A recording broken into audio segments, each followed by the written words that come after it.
नमस्कार। आकाशवाणी के समाचार सेवा प्रभाग की प्रस्तुति न्यू इंडिया समाचार में आपका स्वागत है। मैं हूं राकेश और साथ में मैं हूं विनीता। आज हम आपके समक्ष 16 से 31 जनवरी का अंक लेकर प्रस्तुत हुए हैं। श्रोताओ, 2014 के पहले तक देश में कुछ गिने चुने स्टार्टअप थे और ये शब्द लोगों को सुनने को भी नहीं मिलता था। लेकिन आज 1.5 लाख से अधिक स्टार्टअप और 118 से अधिक यूनिकॉर्न के साथ भारत इस दिशा में नई गाथा लिख रहा है। और नई पीढ़ी के लिए आकर्षण और आत्मविश्वास का केंद्र बनी स्टार्टअप पहल की सफलताओं ने दुनिया में भारत के युवा सामर्थ्य को नई पहचान दी है। इसी का परिणाम है कि आज नौजवान अपने पारिवारिक परंपराओं से हटकर कहता है, मैं तो स्टार्टअप करूंगा। आज छोटे छोटे शहरों में भी स्टार्टअप संस्कृति का विस्तार हो रहा है। दुनिया में स्टार्टअप का हब बन रहे भारत की सफलता की कहानी ही हमारी इस बार के अंक की आवरण कथा बनी है। इस पर हमने पिछले सप्ताह के कार्यक्रम में चर्चा की थी। आज हम पत्रिका के अन्य समाचारों की चर्चा करेंगे। राकेश, आगे बढ़ने से पहले आइए ना सुनते हैं स्टार्टअप की क्रांति पर प्रधानमंत्री नरेंद्र मोदी जी के विचार। साथियों, कुछ दिन पहले ही स्टार्टअप इंडिया के 9 साल पूरे हुए हैं। हमारे देश में जितने स्टार्टअप्स 9 साल में बने हैं, उनमें से आधे से ज्यादा टियर 2 और टियर 3 शहरों से हैं। और जब ये सुनते हैं तो हर हिंदुस्तानी का दिल खुश हो जाता है। यानी हमारा स्टार्टअप कल्चर बड़े शहरों तक ही सीमित नहीं है।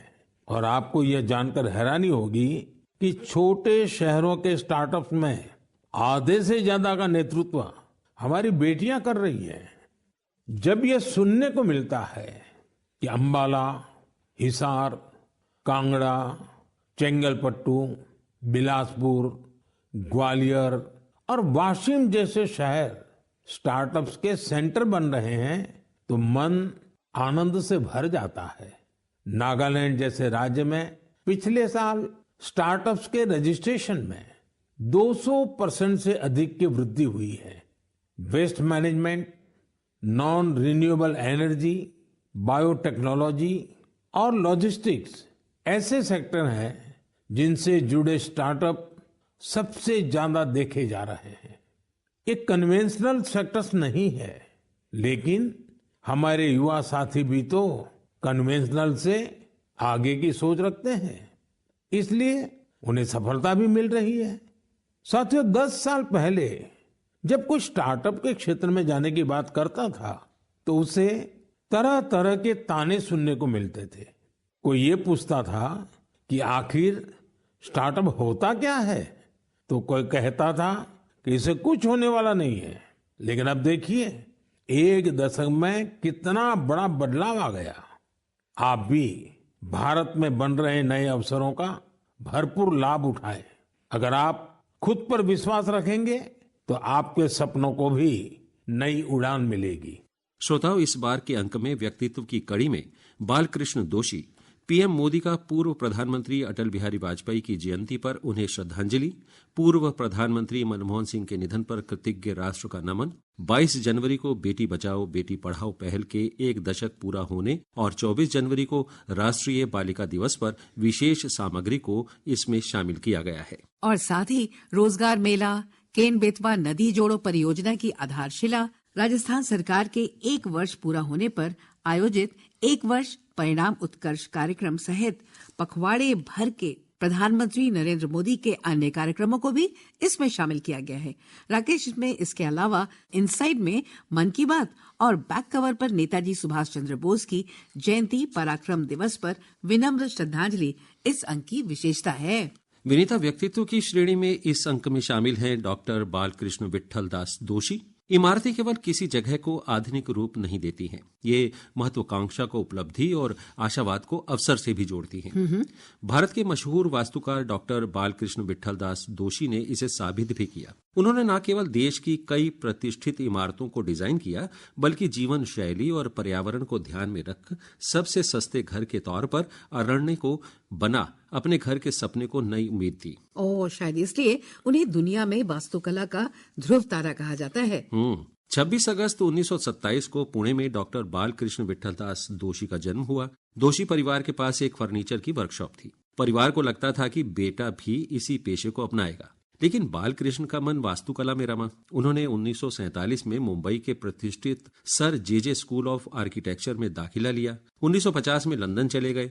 दोषी का प्रतिष्ठित कैरियर 6 दशकों से अधिक समय तक रहा। इसमें 100 से अधिक परियोजनाएं सम्मिलित हैं। 1950 के दशक में उन्होंने चंडीगढ़ के लिए योजना बनाने में मदद करने के लिए अंतर्राष्ट्रीय मास्टर ली कॉर्ब्यूजियर के साथ काम किया और 1960 के दशक में IIM अहमदाबाद की रूपरेखा पर लुई कान के सहयोगी के रूप में काम भी किया।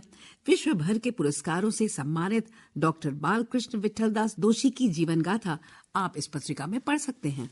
विनीता, भारत जैसे भौगोलिक रूप से विविधता भरे देश में जहां एक ही समय कोई हिस्सा अतिवृष्टि तो कोई सूखे से लड़ रहा होता है, 2002 में तत्कालीन प्रधानमंत्री अटल बिहारी वाजपेयी ने एक सपना देखा था, नदियों को जोड़ने का।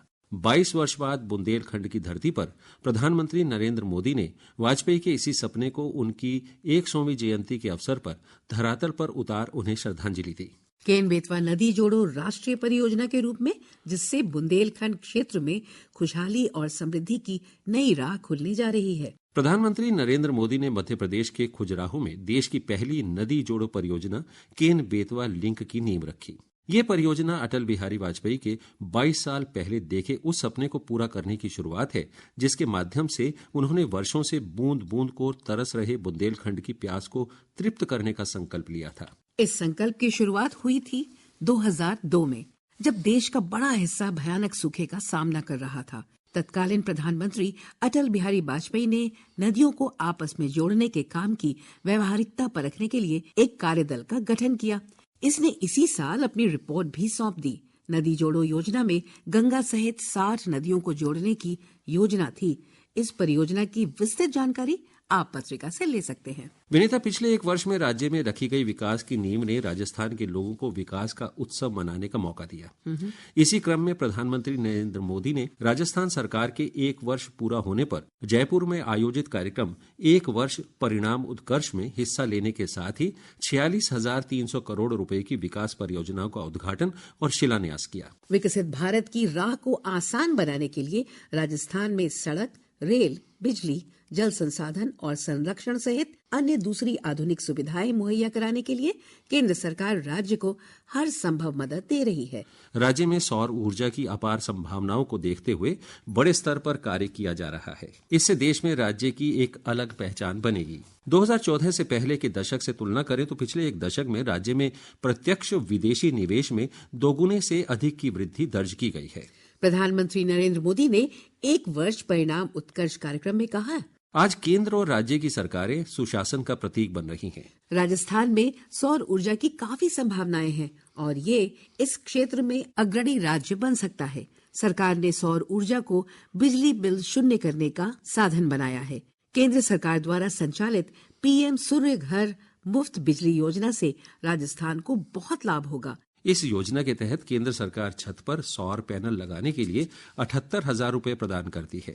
इस योजना के लिए 1.4 करोड़ से अधिक परिवारों ने अभी तक पंजीकरण कराया है। राजस्थान को मिली सभी सौगातों की जानकारी भी पत्रिका में शामिल है। सहकार से समृद्धि के सपने को साकार करने के लिए केंद्र सरकार ने न सिर्फ अलग से सहकारिता मंत्रालय का गठन किया, बल्कि डिजिटलाइजेशन के जरिए पारदर्शी और रोजगार परक बनाने के लिए कई प्रभावी कदम भी उठाए। इसका परिणाम हुआ कि कुछ वर्ष में ही देश में सहकारिता का दायरा बढ़ा। इसी कड़ी को आगे बढ़ाते हुए केंद्रीय गृह एवं सहकारिता मंत्री अमित शाह ने 10,000 नवगठित बहुउद्देशीय प्राथमिक कृषि ऋण समिति MPEX डेयरी व मत्स्य सहकारी समितियों की शुरुआत की। केंद्र सरकार ने जब वर्ष 2021 में सहकारिता मंत्रालय का गठन किया, तब सहकार से समृद्धि का विजन दिया था। सहकार से समृद्धि तभी संभव है जब हर पंचायत में सहकारिता की उपस्थिति और वहां ये किसी न किसी रूप में काम करे, क्योंकि देश के त्रिस्तरीय सहकारिता ढांचे को सबसे ज्यादा ताकत प्राथमिक सहकारी समिति ही दे सकती है। यही कारण है कि प्रधानमंत्री नरेंद्र मोदी के नेतृत्व में केंद्र सरकार ने 2 लाख नए पैक्स बनाने का निर्णय लिया। केंद्र सरकार ने 5 साल में 2 लाख नए पैक्स के गठन का लक्ष्य रखा है। इससे किसानों की उपज को वैश्विक बाजार में पहुंचाना सरल हो जाएगा। इस कार्यक्रम की विस्तृत जानकारी भी पत्रिका में शामिल है। भारत और कुवैत पारस्परिक सहयोग और सौहार्द भरे रिश्तों की मिसाल कहे जाते हैं। दोनों देशों के गहरे रिश्तों और आपसी विश्वास का प्रमाण इस बात से भी मिलता है कि जहां 1961 तक कुवैत में भारतीय रुपया कानूनी मुद्रा के रूप में प्रचलित था, तो वहीं भारत वो पहला देश है जिसने कुवैत को मान्यता दी थी। प्रधानमंत्री नरेंद्र मोदी के 2 दिवसीय दौरे ने इन रिश्तों को एक नई उड़ान दी। प्रधानमंत्री नरेंद्र मोदी जब अमीर शेख मेशल अल अहमद अल जावेद अल सबा के निमंत्रण पर कुवैत पहुंचे तो ये 43 साल बाद किसी भारतीय प्रधानमंत्री की पहली यात्रा थी। मध्य पूर्व के किसी भी देश में प्रधानमंत्री नरेंद्र मोदी का ये 14वां दौरा था। भारत और कुवैत के बीच सहयोग को बढ़ते आपसी व्यापार से भी समझा जा सकता है। 2023-24 के आंकड़ों के मुताबिक भारत और कुवैत के बीच सालाना कारोबार करीब 10.47 अरब डॉलर का हुआ। यही नहीं, भारतीय निर्यात के आंकड़े में इस दौरान 34% से ज्यादा की बढ़ोतरी दर्ज की गई।